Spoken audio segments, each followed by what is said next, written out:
Hello students, आज के इस वीडियो में हम लोग कुछ करंट अफेयर्स के क्वेश्चंस देखेंगे। कुछ ऐसे क्वेश्चंस जो डेली इवेंट से जुड़े हुए हैं और आपकी अपकमिंग एग्जामिनेशंस के लिए इम्पोर्टेंट हो सकते हैं। तो चलिए देखते हैं पहला क्वेश्चन कह रहा है, रिलायंस इंडस्ट्रीज़ ने पिछले 58 दिनों में कितने करोड़ रुपए जुटाकर खुद को कर्ज मुक्त होने की घोषणा की है। रिलायंस इंडस्ट्रीज़ बेटा हमें पता है मुकेश अंबानी जी की कंपनी है और इसने बीते 2 महीनों में लगभग 1,68,818 करोड़ रुपए जुटाकर खुद को कर्ज मुक्त कर दिया है और यह घोषणा स्वयं मुकेश अंबानी जी ने की है। इसके बाद नेक्स्ट क्वेश्चन देखते हैं, राज्यसभा की 19 सीटों पर हुए चुनाव में प्रमुख पार्टियों ने कितनी सीटें अपने नाम की हैं। राज्यसभा की 19 सीटों पर हाल ही में चुनाव हुए थे, जिसमें से 8 सीटें बीजेपी ने, 4 सीटें कांग्रेस ने और 4 सीटें वाईएसआर कांग्रेस ने जीती हैं, 1 सीट एनसीपी ने जीती है और 2 सीटें झारखंड मुक्ति मोर्चा ने जीती हैं। हमें पता है बीजेपी, कांग्रेस और एनसीपी यानी nationalist Congress party, NCP nationalist Congress party, ये हमारी नेशनल पार्टी हैं। इसके अलावा जो रीजनल पार्टी है हमारी, जैसे वाईएसआर कांग्रेस, वाईएसआर इसका फुल फॉर्म है बेटा युवा जन श्रमिक रथ। युवा जन का मतलब यूथ, श्रमिक का मतलब लेबर यानी श्रमिक और ऋतु का मतलब फार्मर्स। यह एक रीजनल पार्टी है आंध्र प्रदेश की। इसने राज्यसभा में अच्छा प्रदर्शन करते हुए 19 में से 4 सीटें हासिल की हैं। इसके बाद दूसरी रीजनल पार्टी आती है झारखंड मुक्ति मोर्चा, जिसने 2 सीटें हासिल की हैं। इसके बाद हम देखते हैं तीसरा क्वेश्चन, चुनाव आयोग के किस प्रस्ताव को केंद्र सरकार ने मंजूरी दे दी है। चुनाव आयोग ने एक निवेदन किया था या एक प्रस्ताव भेजा था केंद्र सरकार को कि जो सीनियर सिटीजन्स हैं, 65 वर्ष से अधिक उम्र के हैं या दिव्यांग नागरिक हैं, उनको घर बैठे बैलेट पेपर से वोट देने का अधिकार दिया जाए। इस पर केंद्र सरकार ने मंजूरी दे दी है। अब देखना ये होगा कि किस तरह से गुप्त मतदान की निजता यानी कि मतदान का जो गुप्त मतदान का अधिकार है नागरिकों का, वह और किस तरह से मतदान की पारदर्शिता चुनाव आयोग बनाए रखता है, क्या व्यवस्था करता है इसके लिए। लेकिन इसके लिए केंद्र सरकार ने मंजूरी फिलहाल दे दी है। चौथा क्वेश्चन कह रहा है, खेल मंत्रालय ने देश में कितने जिला स्तर पर खेल सेंटर खोलने की घोषणा की है। केंद्रीय खेल मंत्री बेटा हमें पता है किरण रिजिजू जी हैं। Kiran Rijiju ji youth affairs and sports minister कहलाते हैं और इन्होंने घोषणा की है कि देश भर में जिला स्तर पर यानी डिस्ट्रिक्ट लेवल पर लगभग 1000 खेल सेंटर खोले जाएंगे, जो खेल के लिए खिलाड़ियों को प्रोत्साहित करेंगे। पांचवा क्वेश्चन कह रहा है बेटा, पूर्व आरबीआई गवर्नर उर्जित पटेल को किसका चेयरमैन नियुक्त किया गया है। पूर्व गवर्नर उर्जित पटेल जी को national institute of public finance and policy यानी NIPFP यह एक संस्था है बेटा जिसका हेडक्वार्टर न्यू दिल्ली में है और यह 1976 में फाउंड की गई थी। इस संस्था का चेयरमैन नियुक्त किया गया है। ये बेसिकली पब्लिक की फाइनेंस एंड पॉलिसी यानी इकोनॉमिक एक्टिविटीज़ पर नज़र रखती है। इसके बाद नेक्स्ट है बेटा, रिजर्व बैंक ने PMC यानी Punjab and Maharashtra cooperative bank पर प्रतिबंध कितने दिनों के लिए बढ़ा दिया है। तो हमें पता है PMC पर प्रतिबंध जैसे कि आप कितना धन एक बार में निकाल सकते हो और इस तरह के कई प्रतिबंध लगभग 6 महीने के लिए RBI ने PMC बैंक पर बढ़ा दिए हैं। इसके बाद हम अगला क्वेश्चन देखते हैं, भारत के अलावा किन अन्य देशों को संयुक्त राष्ट्र सुरक्षा परिषद यूनाइटेड नेशन सिक्योरिटी काउंसिल के अस्थायी सदस्य के रूप में चुना गया है। हमें पता है जो यूनाइटेड नेशन सिक्योरिटी काउंसिल होती है बेटा, इसमें 15 सदस्य होते हैं, जिसमें से 5 स्थायी होते हैं। स्थायी सदस्य कौन कौन से हैं? चाइना, फ्रांस, रशिया फेडरेशन जिसको हम USSR कहते हैं, द यूनाइटेड किंगडम और अमेरिका जिसे हम यूनाइटेड स्टेट्स अमेरिका कहते हैं। ये 5 स्थायी सदस्य हैं जो कभी नहीं बदलते हैं। इनके अलावा 10 सदस्य होते हैं जो 2 वर्ष के लिए चुने जाते हैं, जिसमें भारत जो है वो फिर से चुना गया है और यह 8वीं बार यूनाइटेड नेशन सिक्योरिटी काउंसिल का सदस्य बनेगा। इसके अलावा भारत के अलावा जो अन्य देश चुने गए हैं इस बार 2020 में, वो कौन से हैं बेटा? आयरलैंड, मैक्सिको और नॉर्वे। यह 3 देश भारत के साथ चुने गए हैं अस्थायी सदस्यों के रूप में, यानी कि ये अगले दो साल यानी 2022 तक के लिए यूनाइटेड नेशन सिक्योरिटी काउंसिल के मेंबर रहेंगे।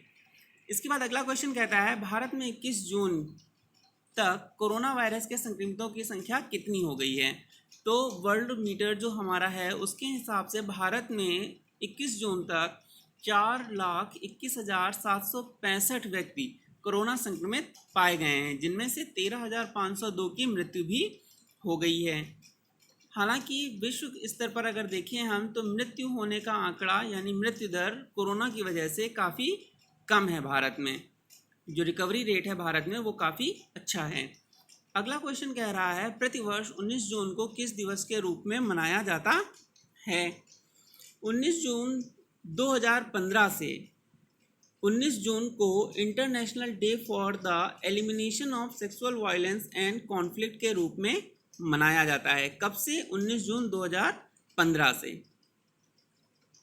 अगला क्वेश्चन द्वारा अधिसूचित लघु उद्योग विकास बैंक सिडबी के नए निदेशक के रूप में किसे नियुक्त किया गया है।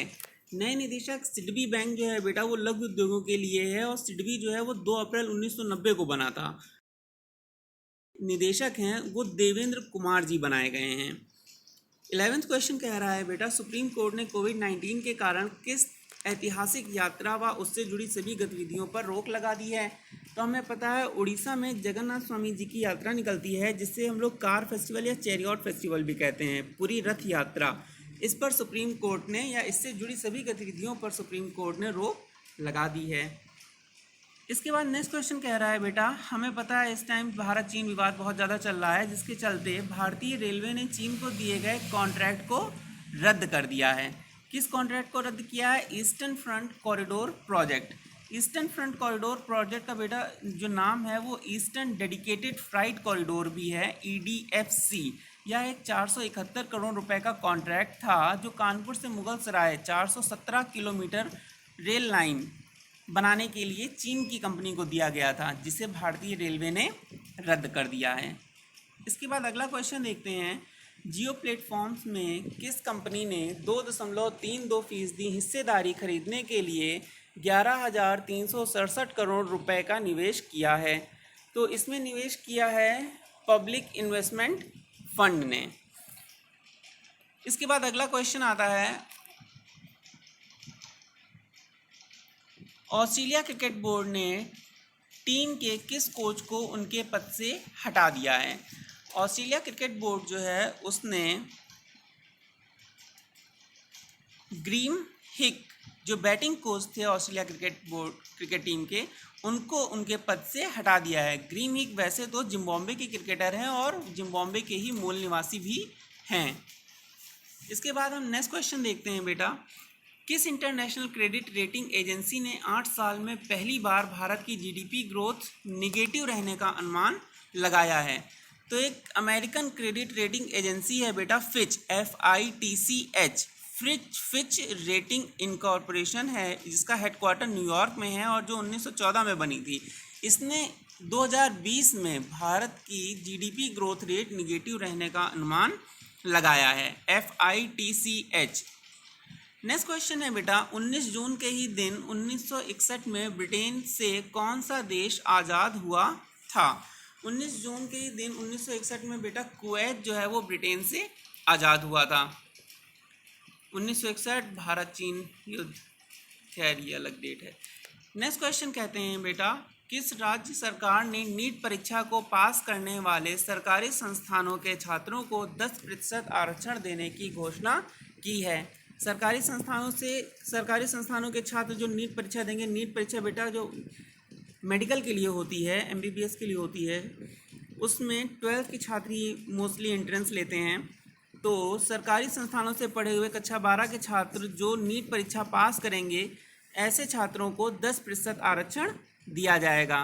ये घोषणा तमिलनाडु सरकार ने की है। नेक्स्ट क्वेश्चन कह रहा है 19 जून को प्रतिवर्ष विश्व भर में किस दिवस के रूप में मनाया जाता है। बेटा वर्ल्ड एथनिक डे होता है। एथनिक का मतलब होता है विशेष जाति या धर्म से संबंध रखने वाले। जो विशेष जाति के लोग या विशेष धर्म या कल्चर को मानने वाले लोग देश भर में रहते हैं, इनमें आपस में पीस एंड हार्मोनी डेवलप हो, इसके लिए 19 जून को हर साल वर्ल्ड एथनिक डे मनाया जाता है। 19th क्वेश्चन कह रहा है बेटा राष्ट्रीय सूचना केंद्र ने फाइलों के सही रखरखाव के लिए NIC ने फाइलों के सही रखरखाव के लिए किस एप्लीकेशन को विकसित किया है। तो जिस एप्लीकेशन को विकसित किया है उसका नाम है E-ऑफिस, इलेक्ट्रॉनिक ऑफिस। नेक्स्ट क्वेश्चन कह रहा है वर्डर ब्रेमेन को हराकर किस फुटबॉल टीम ने लगातार 8वीं बार बुंडेसलीगा का खिताब अपने नाम किया है? सबसे पहले तो बेटा हम आपको बता दें, जो बुंडेसलीगा है यह एक प्रोफेशनल एसोसिएशन है फुटबॉल लीग की जर्मनी में, और इसमें इस बार बायर्न म्यूनिख जो जर्मन प्रोफेशनल स्पोर्ट्स क्लब है उसने पहली पोजीशन हासिल की है। तो यह जर्मनी फुटबॉल प्रोफेशनल लीग से जुड़ा हुआ क्वेश्चन था। नेक्स्ट क्वेश्चन कह रहा है, किस देश ने क्रिकेट मैच में फिक्सिंग को कानूनन अपराध का दर्जा बनाने की मंजूरी दे दी है? चलिए, ये एक अच्छा काम हुआ है और यह मंजूरी दी गई है पाकिस्तान में। नेक्स्ट क्वेश्चन कह रहा है, England and Wales cricket board ने किस 81 वर्षीय खिलाड़ी को टेस्ट कैप प्रदान की है? 81 वर्षीय खिलाड़ी को टेस्ट कैप प्रदान की है। तो एक खिलाड़ी थे बेटा एलन जोन्स, जो इंग्लैंड के लिए 1960s और 70s में ओपनिंग करते थे, और 1970s में इन्होंने काफ़ी अच्छा प्रदर्शन किया था मैच में, जिसके लिए इन्हें अब टेस्ट कैप प्रदान की गई है। एलन जोन्स को टेस्ट कैप प्रदान की गई है 1970 में खेले गए उनके मैच के लिए रेस्ट ऑफ द वर्ल्ड के अगेंस्ट। नेक्स्ट क्वेश्चन कह रहा है, एशियाई इंफ्रास्ट्रक्चर इन्वेस्टमेंट बैंक ने भारत को कोरोना से लड़ने के लिए कितने करोड़ रुपए लोन देने की घोषणा की गई है? तो कितना लोन देगा AIIB हमें? 5,714 करोड़ रुपए। बेटा आपसे फिगर कभी नहीं पूछा जाएगा, बस ये पूछा जाएगा कि कोरोना से लड़ने के लिए किस इन्वेस्टमेंट बैंक ने भारत को लोन दिया है। तो आपको ये याद रखना है कि एशियाई इंफ्रास्ट्रक्चर इन्वेस्टमेंट बैंक ने लगभग 6,000 करोड़ रुपए का लोन भारत को कोरोना से यानी कोविड-19 से लड़ने के लिए दिया है। नेक्स्ट क्वेश्चन कह रहा है, 18 जून के दिन 1887 में किस स्वतंत्रता सेनानी एवं राजनीतिज्ञ का जन्म दिवस मनाया जाता है? तो यह क्वेश्चन एक स्वतंत्रता सेनानी और 18 जून, क्योंकि जून का इम्पोर्टेंट हम लोग पढ़ रहे हैं इवेंट, इसलिए आया है। अनुग्रह नारायण सिंह जी, ये एक स्वतंत्रता सेनानी एवं राजनीतिज्ञ हैं जिनका जन्म दिवस होता है 18 जून के दिन। नेक्स्ट क्वेश्चन है हमारा, भारत को 8वीं बार किसका अस्थायी सदस्य चुना गया है? ये क्वेश्चन बेटा अभी ऊपर आया था। यूनाइटेड नेशन सिक्योरिटी काउंसिल का, विश्व सुरक्षा परिषद का सदस्य चुना गया है, अस्थायी सदस्य चुना गया है अगले 2 वर्ष के लिए 8वीं बार। नेक्स्ट क्वेश्चन कह रहा है, दिल्ली के स्वास्थ्य मंत्री सत्येंद्र जैन को कोरोना होने के कारण किसे स्वास्थ्य मंत्रालय का अतिरिक्त प्रभार दिया गया है? तो ये क्वेश्चन बेटा आपको याद रखना है, ये अतिरिक्त प्रभार स्वास्थ्य मंत्रालय का मनीष सिसोदिया जी को दिया गया है, और मनीष सिसोदिया जी जो है वो दिल्ली के डिप्टी CM हैं पहले से ही, यानी कि अब उनके पास 2 मंत्रालय हैं। अगला क्वेश्चन कह रहा है, 18 जून को प्रतिवर्ष किस दिवस के रूप में मनाया जाता है? 18 जून को मनाया जाता है बेटा ऑस्टिक प्राइड डे। ऑस्टिक हमारा आता है ऑटिज्म से बेटा। ऑटिज्म कहते हैं आत्म केंद्रित या स्वलीनता, अपने में खोए रहना। प्राइड मतलब गर्व। यह ऑस्टिक प्राइड डे कब मनाया जाता है? 18 जून को। नेक्स्ट क्वेश्चन कह रहा है बेटा 28वां, सरकार ने किन केंद्रों पर 1 रुपये प्रति सैनिटरी पैड देने की घोषणा की है? तो यह योजना की गई है प्रधानमंत्री भारतीय जन औषधि परियोजना केंद्रों पर। यह योजना स्पेशली या मुख्य रूप से महिलाओं को ध्यान में रखकर है। अगला है, उत्तर प्रदेश की मुख्यमंत्री कैबिनेट ने किस अधिनियम के संशोधन प्रस्ताव को मंजूरी दे दी है? तो यह हम आपको बता दें बेटा, मोटर व्हीकल एक्ट 1988, उसमें संशोधन का प्रस्ताव मंजूर किया गया है उत्तर प्रदेश के मुख्यमंत्री कैबिनेट के द्वारा। और यह मोटर व्हीकल एक्ट इससे पहले 1988 और उससे पहले 1939, उससे पहले 1914, यानी कई बार अमेंडमेंट संशोधन हुआ है इसमें, और फाइनली 2019 का संशोधन है जो मंजूर कर लिया गया है। इसके बाद अगला क्वेश्चन आता है बेटा, 17 जून के दिन 1973 में भारत के लिए ओलंपिक्स पदक जीतने वाले किस टेनिस खिलाड़ी का जन्म हुआ था? 17 जून के दिन बेटा जन्म होता है लिएंडर पेस का। लिएंडर पेस जी का बर्थडे होता है 17 जून को। अब इसमें से बेटा देखिए 3 क्वेश्चन बनते हैं। 17 जून लिएंडर पेस जी का बर्थडे, किस ईयर में जन्म हुआ था? 1973 में। भारत के लिए ओलंपिक पदक जीता था किसने? लिएंडर पेस जी ने। कौन से खेल से संबंधित हैं? टेनिस से। इसी तरह से आपको पढ़ना है, एक क्वेश्चन में कई क्वेश्चन बनते हैं। अगला क्वेश्चन कह रहा है क्रिकेट ऑस्ट्रेलिया ने केविन रॉबर्ट्स के पद छोड़ने के बाद किसे बोर्ड का सीईओ नियुक्त किया है। तो यह क्वेश्चन हम बता दें कि केविन रॉबर्ट्स जो 2018 से क्रिकेट ऑस्ट्रेलिया के सीईओ के पद पर थे, उन्हें हटा दिया गया है कुछ फाइनेंशियल कंडीशन के चलते, और उनकी जगह पर निक हॉकले को इंतरिम यानी अंतरिम सीईओ नियुक्त किया गया है। निक हॉकले को इंतरिम सीईओ नियुक्त किया गया है। 32वां क्वेश्चन कह रहा है वार्षिक विश्व प्रतिस्पर्धात्मकता सूचकांक WCI रैंकिंग में भारत को कौन सा स्थान प्राप्त हुआ है। तो वर्ल्ड कॉम्पिटिटिव इंडेक्स 2020 में भारत को 43वां स्थान प्राप्त हुआ है, और पिछले वर्ष यानी 2019 में भी भारत को इस रैंकिंग में 43वां स्थान ही प्राप्त हुआ था। यानी कि 2019 में जहां हम थे, इस साल भी हम वहीं हैं। लेकिन इस सूची में जो नंबर 1 पर है, वर्ल्ड कॉम्पिटिटिव इंडेक्स में नंबर 1 पर कौन है? सिंगापुर। और पिछले साल भी नंबर 1 पर सिंगापुर ही था।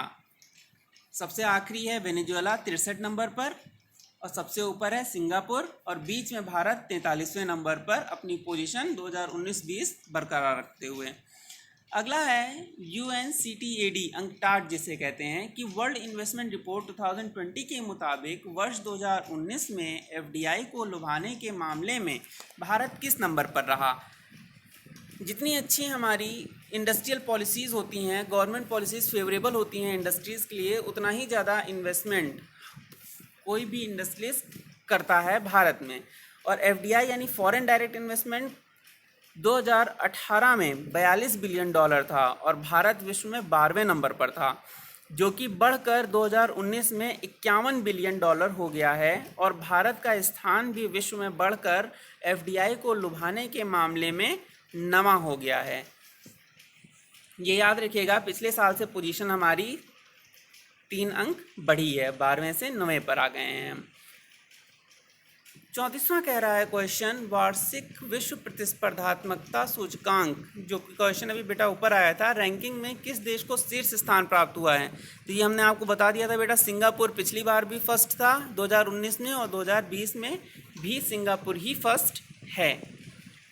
35वां क्वेश्चन कह रहा है प्रत्येक वर्ष 17 जून को विश्व भर में किस दिवस के रूप में मनाया जाता है। तो 17 जून को और सूखा रोग रीजन हमारा बढ़ रहा है, और जो हर साल ड्रॉट की कंडीशन फेस करनी पड़ती है, इसको प्रिवेंट करने के लिए 17 जून को पूरे वर्ल्ड में विश्व मरुस्थलीकरण और सूखा रोकथाम दिवस के रूप में मनाया जाता है। 36 क्वेश्चन कह रहा है फीफा के द्वारा जून के लिए जारी फुटबॉल वर्ल्ड रैंकिंग में किस टीम को प्रथम स्थान प्राप्त हुआ है। तो ये याद रखिएगा बेटा, प्रथम स्थान जो है वो बेल्जियम को प्राप्त हुआ है। यहाँ पर फ्रांस लिखा है, पर आपको ये याद रखना है कि किसको प्राप्त हुआ है, बेल्जियम को प्राप्त हुआ है 1765 पॉइंट के साथ। और फ्रांस जो है उसे सेकंड पोजीशन मिला है 1733 पॉइंट्स के साथ में। फ्रांस सेकंड है, फर्स्ट पे हमारा बेल्जियम है, ये याद रखिएगा, फ्रांस यहाँ पर गलत लिखा है। 37वां क्वेश्चन कहता है गृह मंत्रालय ने किस हवाई अड्डे पर केंद्रीय औद्योगिक सुरक्षा बल CISF को तैनात करने की मंजूरी दे दी है। तो ये हमारा मंजूरी दी गई है सूरत हवाई अड्डा के लिए, जो कि गुजरात में है। अगला क्वेश्चन कह रहा है असम सरकार ने किस एथलीट का नाम खेल रत्न के लिए खेल मंत्रालय को भेजा है। तो यह नाम भेजा गया है बेटा हिमा दास, जिनका निक नेम या जो उनका असम की स्प्रिंटर हैं, ये धावक हैं तेज, उनका निक नेम धिंग एक्सप्रेस भी है। और 2019 में इन्होंने 1 महीने में 5 स्वर्ण पदक जीते थे, जिसके लिए इनका नाम खेल रत्न के लिए खेल मंत्रालय को भेजा गया है। ये ज़रूर याद रखिएगा बेटा कि ये असम से बिलोंग करती हैं, असम इंडिया से बिलोंग करती हैं, और ये स्प्रिंटर हैं, तेज धावक हैं। 39वां क्वेश्चन कह रहा है वित्तीय संकट के कारण क्रिकेट ऑस्ट्रेलिया ने किसका कार्यकाल समाप्त करने का निर्णय लिया है। तो ये क्वेश्चन हमने अभी आपको बताया, ऑस्ट्रेलियन क्रिकेट बोर्ड ने CEO केविन रॉबर्ट्स का कार्यकाल ख़त्म कर दिया है। ये 2018 से 2020 तक अपने पद पर थे, और इनको हटाकर निक हॉकले को अंतरिम CEO बनाया गया है। इसके बाद अगला क्वेश्चन कह रहा है यूएस एफडीए ने किस दवा पर से इमरजेंसी टैग हटा दिया है। यूएस एफडीए यूनाइटेड स्टेट्स, इसका फुल फॉर्म होता है बेटा United states food and drug administrations. इसने जो भारत से मलेरिया की दवा गई थी हाइड्रोक्लोरोक्विन, उस पर से इमरजेंसी टैग हटा दिया है। अगला प्रश्न कह रहा है चुनाव आयोग ने बिहार विधान परिषद की रिक्त हो रही 9 सीटों पर कब चुनाव की है। तो विधान परिषद से 9 सीटें खाली हो रही हैं जिन पर 6 जुलाई को चुनाव कराने की घोषणा चुनाव आयोग ने की है। इसी वर्ष के अंत में 2020 के अंत में बिहार में विधानसभा यानी लेजिस्लेटिव असेंबली के भी चुनाव होने हैं। अगला प्रश्न कह रहा है 16 जून के दिन 1950 में हिंदी सिनेमा के किस अभिनेता का जन्म हुआ था।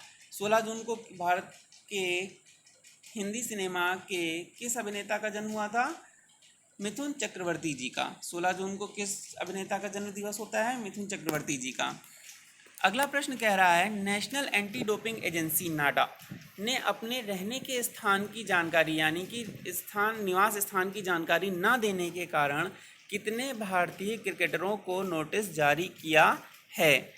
इसमें महिला क्रिकेटर भी शामिल हैं बेटा, ये याद रखिएगा। 5 क्रिकेटरों को नोटिस गया है जिसमें से 2 महिला क्रिकेटर हैं हमारी स्मृति मंधाना और दीप्ति शर्मा।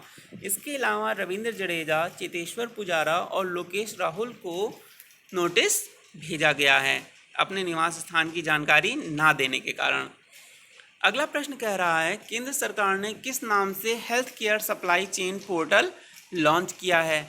तो किस नाम से लॉन्च किया है। आरोग्य पथ नाम से। इससे संबंधित एक और क्वेश्चन है बेटा आरोग्य सेतु ऐप जो कोविड-19 से जनसाधारण की सुरक्षा के लिए बनाई गई है और केंद्र सरकार द्वारा लॉन्च है, उसके ब्रांड एम्बेसडर कौन है।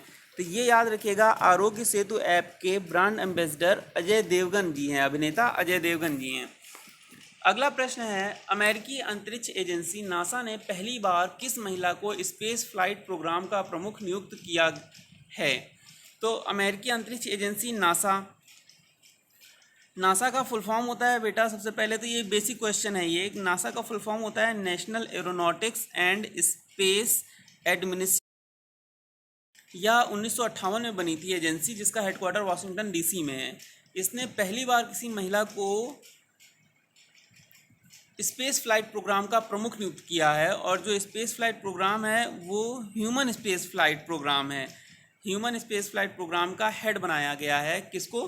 कैथी ल्यूडर्स को। ये याद रखिएगा कैथी ल्यूडर्स ह्यूमन स्पेस फ्लाइट प्रोग्राम की हेड हैं। पहली बार कोई महिला हेड है नासा द्वारा। अगला क्वेश्चन कह रहा है इंटेक के मुताबिक ओडिशा की महानदी में कितने वर्ष पुराना 60 फीट डूबा हुआ मंदिर मिला है। इंटेक INTACH, इसका फुल फॉर्म होता है बेटा Indian national trust for art and cultural heritage. ये एक भारतीय संस्था है जो कला और सांस्कृतिक विरासतों को देख रेख के लिए बनाई गई है। इसके मुताबिक ओडिशा में जो महानदी बहती है उसमें 60 फीट डूबा हुआ लगभग 500 साल पुराना मंदिर मिला है। यह अभी कुछ दिन पहले न्यूज़ में भी था। अगला प्रश्न कह रहा है देश के किस सबसे उम्रदराज क्रिकेटर का 100 वर्ष की उम्र में निधन हो गया।